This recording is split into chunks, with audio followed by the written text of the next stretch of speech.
Hi hello नमस्कार, मी अदिती तुमच्यासाठी घेऊन आली आहे पावभाजी। पावभाजी बनवण्यासाठी आपल्याला लागणारे साहित्य आहे आलू, गोबी, शिमला मिरची, गाजर, बीन्स। घरात तुमच्या ज्या पण भाज्या असेल त्या तुम्ही टाकू शकतात। जितक्या जास्त भाज्या टाकाल तितकी पावभाजी ही खूप छान बनेल आणि चविष्ट बनेल। त्या सगळ्या भाज्या स्वच्छ पाण्याने 2-4 पाण्याने धुवून घ्याव्यात, कारण त्यात ज्या माती कचरा असेल तो निघून जाईल आणि भाज्या ह्या स्वच्छ धुतल्या जाईल।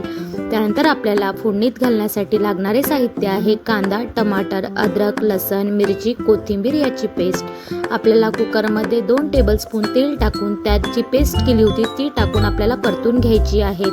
त्यानंतर आपल्याला त्यात कांदा टाकून परतून घ्यायचा आहे। त्यानंतर आपल्याला त्यात टमाटर टाकून कमी फ्लेमवर 2 ते 3 मिनिटं शिजू द्यायचं आहे।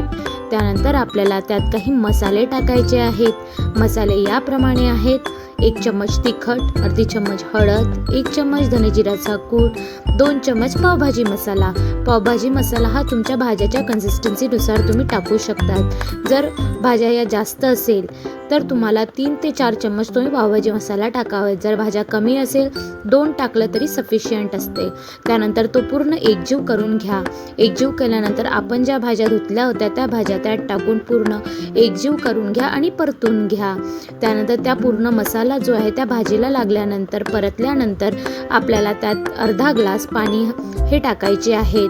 पाणी यासाठी टाकावेत त्या भाज्या पूर्णपणे शिजून जाव्या, यासाठी आपल्याला अर्धा ग्लास पाणी टाकावेत। तुमच्या भाज्याच्या कन्सिस्टन्सीनुसार तुम्हाला ते पाणी टाकायचं आहे। तुमच्या जास्त भाज्या असेल तर तुम्ही 1 ग्लासही पाणी टाकू शकतात, कारण त्या भाज्या पूर्णपणे शिजल्या जाव्या यासाठी आपल्याला पाण्याचा वापर करायचा आहे। त्यानंतर आपल्याला त्या पाणी टाकल्यानंतर आपल्याला कुकर लावून घ्यायचा आहे। कुकर लावल्यानंतर 4 ह्या मोठ्या फ्लेमवर होऊ द्यायच्या शिट्ट्या, त्यानंतर 2 या छोट्या फ्लेमवर होऊ द्यायच्या शिट्ट्या। शिट्ट्या झाल्यानंतर कुकर थंड झाल्यानंतर ते काढून घ्यावे।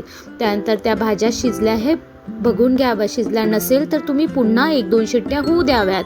त्यानंतर तुमच्याकडे पावभाजी मॅशर असेल तर पावभाजी मॅशरने त्या भाज्या पूर्ण एकजीव करून घ्या। जर तुमच्याकडे पावभाजी मॅशर नसेल तर तुम्ही रवी याचा उपयोग करू शकता। त्यानंतर आपल्याला त्याला पावभाजीला तडका देण्यासाठी एका वाटीत आपण 2 चम्मच पावभाजी मसाला, 1 चम्मच तिखट, चवीनुसार मीठ टाकून त्यात थोडं पाणी टाकून एकजीव करा। त्यानंतर आपल्याला एका पातेल्यात 2 स्पून तेल टाकून त्यात जो आपण मिक्स केलेला मसाला आहे तो आपल्या त्यात टाकायचा आहे। त्यानंतर आपण जे मॅशरनी पावभाजी मॅश केली होती ते पूर्ण भाज्या आपल्याला त्या मसाल्यात त्या तडक्यात आपल्याला टाकायच्या आहेत। तो तडक्यात आपल्याला भाज्या टाकल्यानंतर 2 ते 3 मिनिटं आपल्याला त्या भाज्या कमी फ्लेमवर शिजून घ्यायच्या आहेत। आपली पावभाजी ही रेडी होईल। त्यानंतर आपल्याला करायचं आहे पावाची तयारी। पावाची तयारी करण्यासाठी आपल्याला पाव भाजण्यासाठी लागणार आहे, आपण एका पॅनमध्ये 2 स्पून तेल टाकून त्यात पावभाजी मसाला टाकायचा आहे आणि त्यानंतर आपल्याला त्यात कोथिंबीर टाकायची आहे आणि पाव हा भाजून घ्यायचा आहे। हा पाव आपण या प्रकारे भाजल्यास खूप चविष्ट लागणार आहे पावभाजीसोबत खायला। तुम्हाला जर माझी रेसिपी आवडली असेल तर सबस्क्राईब करा, लाईक करा, शेअर करा, कमेंट करा। धन्यवाद। तुमचं प्रेम माझ्यावर असंच राहू द्या आणि मी तुम्हाला नवीन प्रकारच्या रेसिपी ही घेऊन येईन।